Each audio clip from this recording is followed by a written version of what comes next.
রাজনৈতিক দলের নেতৃবৃন্দ, সকল স্তরের ইসলাম প্রিয় দেশপ্রেমী ভাইয়ের আমার, আজকে অনুষ্ঠান কেন আপনারা সবাই জেনেছেন। সংস্কার, বিচার এবং লেভেল প্লেইং করে নির্বাচন, কি কথা ঠিক না? পিআর সিস্টেমে নির্বাচন চাই। কেন চাই? বক্তারা বক্তব্য দিয়েছেন। পিআর সিস্টেমে নির্বাচন কেন, কিসের জন্য? যেখানে ফ্যাসিস্ট হবে না, দুর্নীতিবাজ থাকবে না, কালো টাকার ব্যবহার হবে না, অপশক্তি ব্যবহার করা যাবে না। পিআরসি নির্বাচন হলে দিনের ভোট রাত্রে গ্রহণ করা হবে না, যেখানে দখলদারি থাকবে না, ভোট ছিনতাই হবে না, ভালো লোকগুলি সংসদে যেতে পারবে। পিআরের বিপক্ষেও বক্তব্য নাই তা না, আবার পিআরের পক্ষেও বক্তব্য নাই ব্যাপারটা সেরকম না। আমরা ঔষধ সেবন করি, আগেই লেখা থাকে সাইড এফেক্ট। কিছু সাইড এফেক্ট আছে, কিন্তু আমরা দেখি বেশি না কম। যদি দেখি এফেক্ট হবে 98%, সাইড এফেক্ট 2%, সমস্যা নেই, ভালো দিক বেশি। আচ্ছা, বর্তমান যে প্রচলিত নির্বাচন আছে এর বিপক্ষে কি কথা বলা যায় না? এর বিপক্ষে কোনো বক্তব্য নাই? আমি তো মনে করি বর্তমান যে প্রচলিত নির্বাচন চলছে তার বিপক্ষে যদি আমি বক্তৃতা দেই 90% বক্তৃতা করতে পারবো, আর 10% পক্ষে। আর আমরা যে পিআরসি নির্বাচন চাই তার বিপক্ষে হয়তো আপনার 1% বা 2%, আর পক্ষে বলতে হবে 98%। বিপক্ষে দুই একটা বক্তব্য নাই আমি তা বলছি না, কিন্তু হতেই পারে দুই একটা বক্তব্য, কিন্তু আমরা দেখবো এর ভালোর দিকটা বেশি না খারাপের দিকটা বেশি। বর্তমান প্রচলিত নির্বাচন 71 থেকে আজ পর্যন্ত চলে আসছে, আমরা কি দেখছি বাংলাদেশের অবস্থা সবাই জানি। 70 নির্বাচনের পরে 71 দেশ স্বাধীন হলো, ভেবেছিলাম সব কিছু পেয়ে গেছি, দেশ স্বাধীন, ঠিক না? 72 সংবিধান রচিত হয়েছিল। 73 আরেকটা নির্বাচন হয়েছিল, আপনারা জানেন না? 1973 সনে শেখ সাহেবের অধীনে আরেকটা নির্বাচন হয়েছিল। সংবিধান রচিত হয়েছে কয় সনে? 72। নির্বাচন হয়েছে 73। সেখানে আওয়ামী লীগ ভোট পেয়েছিল, সিট পেয়েছিল কত জানেন? 293টা। কিভাবে পেয়েছিল তা জানেন? দখলদারির মাধ্যমে, ছিনতাইয়ের মাধ্যমে। এই মোস্তাক সাহেব, ওনার বাড়ি হলো দাউদকান্দি। দাউদকান্দির থেকে ভোটের বাক্স হেলিকপ্টারে ঢাকায় এনে সিল গুতাইয়া তারপর তাকে নির্বাচিত করেছিল। তার মানে প্রচলিত নির্বাচন ঠিক ছিল না। আপনারা জানেন কি জিয়াউর রহমান সাহেব ক্ষমতায় বসছিলেন কোন সনে? আমরা অনেকেই জানি না, 99% মানুষ জানি না। উনি ক্ষমতায় বসছিলেন 75 সনে। কোন সনে? 75 সনে ক্ষমতায় বসার পর উনি নির্বাচন দিয়েছিলেন, জানেন সেই নির্বাচনের ডেটটা কোন সনে ছিল? 1989 সনে, 79 সালে নির্বাচন দিয়েছিলেন। ক্ষমতায় বসছেন 75-এ, নির্বাচন দিয়েছিলেন 79 সনে। কয় বছর পর? প্রায় 4-4.5 বছর পরে। আমি প্রশ্ন করতে চাই, যারা নির্বাচন করেন, সংবিধানে নির্বাচনের কথা বলেন, তা জিয়াউর রহমান সাহেব বসছেন ক্ষমতায় 75, নির্বাচন দিয়েছেন 79 সনে, তা মাঝখানে সংবিধান কোথায় ছিল? কথা বলেন। সংবিধান কি জবাই দিয়া ফেলাইছিলেন নাকি ভর্তা বানায় খায়া ফেলাইছিলেন? এই খায়া ফেলাইছেন আপনারা। এই প্রশ্ন কেউ তুলেন না। সেই নির্বাচনের পরে আবার 81 একটা নির্বাচন হয়েছিল, যখন জিয়াউর রহমান সাহেব মারা গেছেন। মারা যাওয়ার পরে 81 সনে একটা নির্বাচন হয়েছিল। ক্ষমতা গেছিলেন কে? সত্তার সাহেব। কিন্তু থাকতে পারেন নাই, এরশাদ সাহেব গেটি ধাক্কা দিয়ে বের করে দিয়েছেন, থাকতে পারেননি। 81 নির্বাচনের পরে আবারও নির্বাচন হয়েছিল 86 সনের। ওই যে শোনেন নাই, 86 সনের বেঈমান ওই তৎকালীন সময়ে এরশাদ সাহেবের সাথে কোয়ালিশন করে শেখ হাসিনা প্রথম নির্বাচন অংশগ্রহণ করে। আরও অনেক দল অংশগ্রহণ করছিল, সেদিকে যাব না আমি। এরপর আবার নির্বাচন হয়েছিল 1991 সনে। 1991 নির্বাচন হয়। এরপর আবার নির্বাচন হয়েছে 1991 সনে। সেখানে খালেদা জিয়া ক্ষমতায় বসলেন। ভেবেছিলাম এবার দেশ সুন্দর চলবে, কথা ঠিক না? কিন্তু 96-তে কি দেখলাম? 96 পর্যন্ত দুর্নীতিতে খালেদা জিয়া 3 বার বিশ্ব চ্যাম্পিয়ন হয়েছে। একবার দুইবার না, কয়বার? মাশাআল্লাহ, ঠিকই আছে, মাশাআল্লাহ। মাত্র 5 বছরের দুর্নীতিতে বিশ্ব চ্যাম্পিয়ন হয়েছে 3বার, এরপর হয়েছে আরো একবার, শেখ হাসিনার জমানে আরো একবার। মোট এই 2 দলের ক্ষমতায় বিশ্ব চ্যাম্পিয়ন দেশ হয়েছে দুর্নীতিতে 5বার। আপনারা জানেন 1996 সালে 8 নির্বাচন হয়েছিল 15ই ফেব্রুয়ারি। কতই ফেব্রুয়ারি? ওই 15ই ফেব্রুয়ারি নির্বাচনটা হয়েছিল 1973 সনে নির্বাচনের আদলে। যে 1973 সনে নির্বাচনে কাউকে নমিনেশন পেপার সাবমিট করতে দেওয়া হয়নি, ভোট কেন্দ্রে জিতে দেওয়া হয়নি, একক নির্বাচন হয়েছে। ঠিক খালেদা জিয়ার আমলও একটা নির্বাচন হয়েছিল, উনি প্রাইম মিনিস্টার ছিল মাত্র 16 দিন। কথা কয় না, প্রাইম মিনিস্টার ছিল কতদিন? 16 দিন। 15ই ফেব্রুয়ারি নির্বাচন 1996 সন। ওই নির্বাচনে কেউ অংশগ্রহণ করে নাই, কিন্তু এই বিএনপি একক নির্বাচন করেছে, একক নির্বাচন করে ক্ষমতায় বসছিল, কিন্তু টিকতে পারেনি। আবারও 2001 নির্বাচন হয়েছিল, ভেবেছিলাম এইবার সবাই আবারও সেই হারুয়া পার্টিকে ক্ষমতায় আনবো, আবারও সেই যে 3বার চ্যাম্পিয়নশিপ দুর্নীতিতে তাকে ক্ষমতা বসালাম। 5 বছর যেতে না যেতে আবার আন্দোলন সংগ্রাম, মাঝখান থেকে আবারও মঈনুদ্দিন ফখরুদ্দিনের 2008 একটা নির্বাচন হয়েছে, যে নির্বাচন পাতানো নির্বাচন। মঈনুদ্দিন ফখরুদ্দিন সাহেব শেখ হাসিনার সাথে কন্ট্যাক্ট করে তাকে ক্ষমতা বসায় নির্বাচন দিয়েছিল। এরপরে আবার নির্বাচন হয়েছিল 2014, এরপরে নির্বাচন হয়েছে 2018, এরপর নির্বাচন হয়েছে 2024।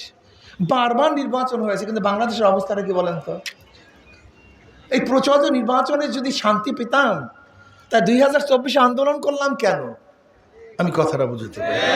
তার মানে প্রচলিত নির্বাচনই একমাত্র সমস্ত সমস্যার সমাধান না, এটা জাতীয় কোনো ঐক্যমত্য নির্বাচন হয় না।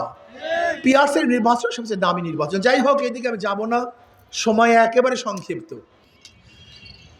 বিএনপি জিয়াউর রহমান সাহেবের আদর্শ বিক্রি করে 81-তে সত্তার সাহেব নির্বাচিত হয়েছিলেন, থাকতে পারেননি।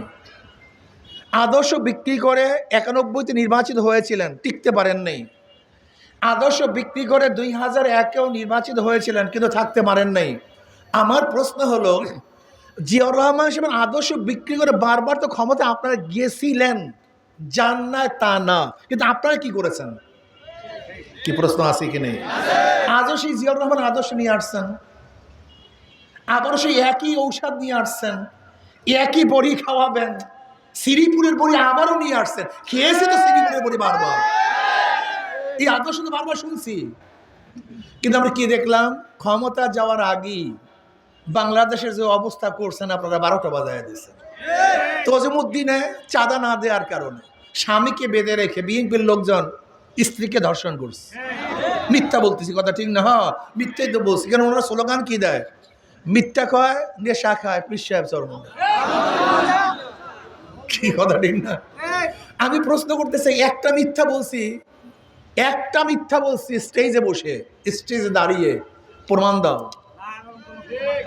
যেখানে চরমতে আসার কারণে হাজারো নেশাগ্রস্ত মানুষ নেশা ছেড়ে দেয়, আর তাদেরকে নেশাগ্রস্ত মনে করতেছে।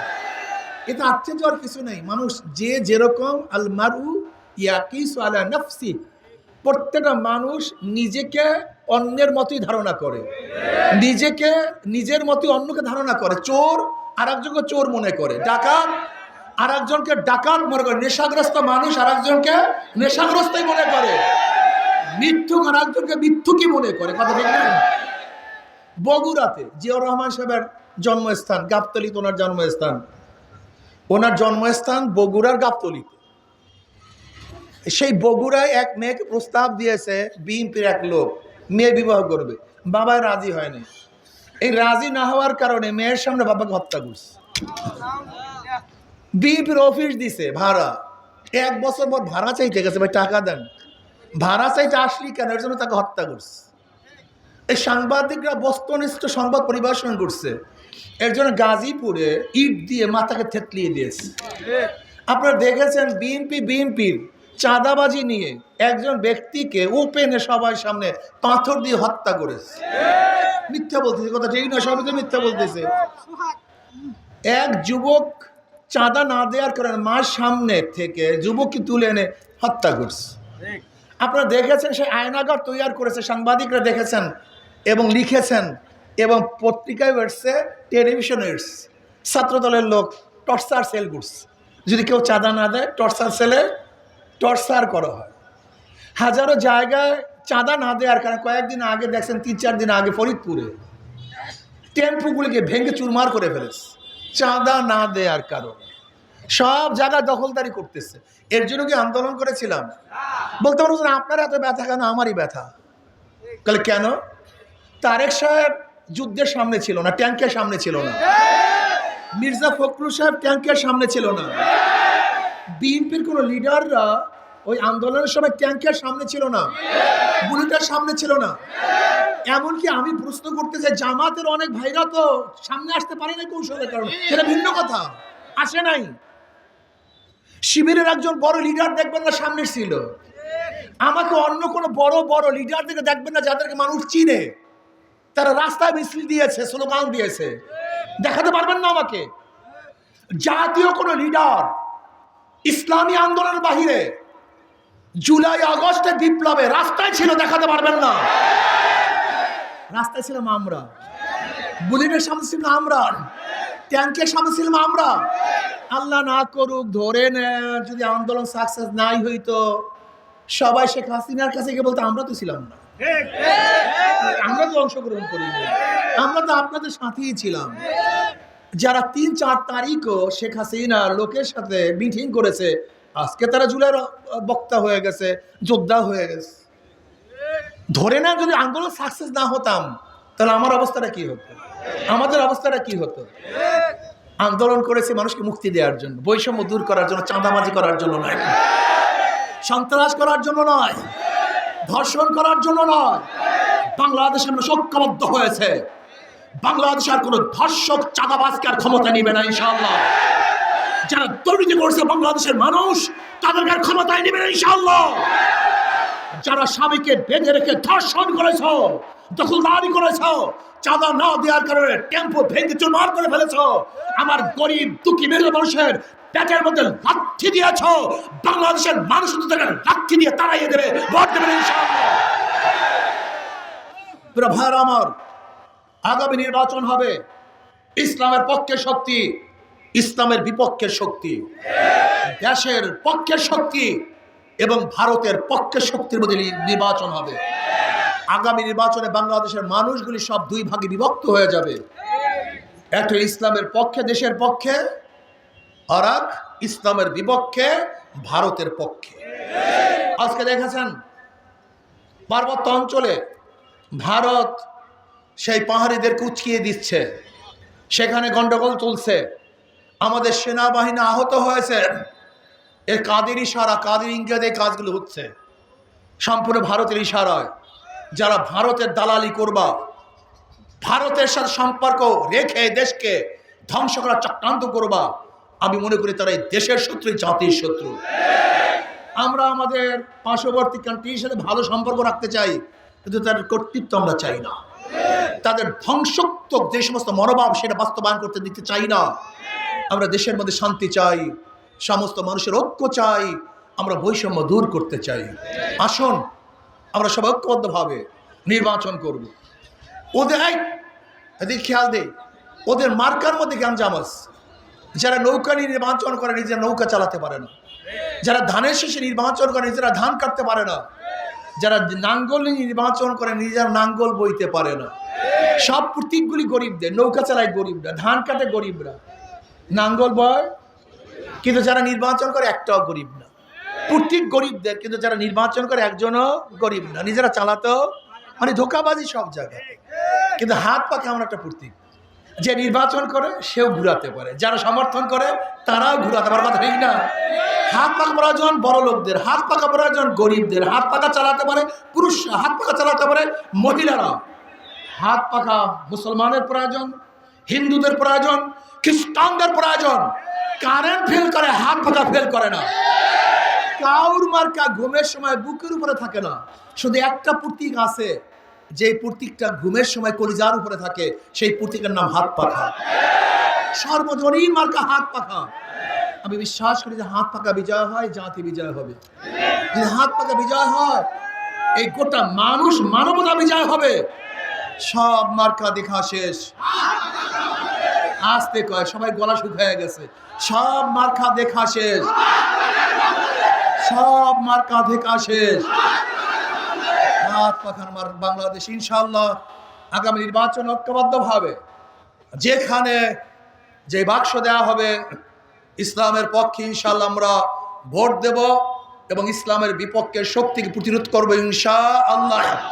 আর একটা কথা আপনারা লিখে রাখেন, সাংবাদিকরা লিখে রাখেন, যেই জায়গায় ইসলামের পক্ষে শক্তিশালী ক্যান্ডিডেট থাকবে প্রত্যেক জায়গায় ইনশাআল্লাহ ইসলামের বিপক্ষের ক্যান্ডিডেট হারবেই হারবে ইনশাআল্লাহ।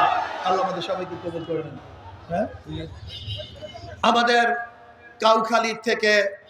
কাউখালী পিসপুর বান্ডারিয়া নিসারাবাদ কাউখালীর থেকে ইনশাআল্লাহ নির্বাচন করবে আমাদের হযরত মাওলানা, আপনাদের পরিচিত মুখ হযরত মাওলানা আবুল কালাম সাহেব। আল্লাহ আমাদের সবাইকে কবুল করে নেন। আল্লাহুম্মা রব্বানা যালামনা আনফুসানা ওয়া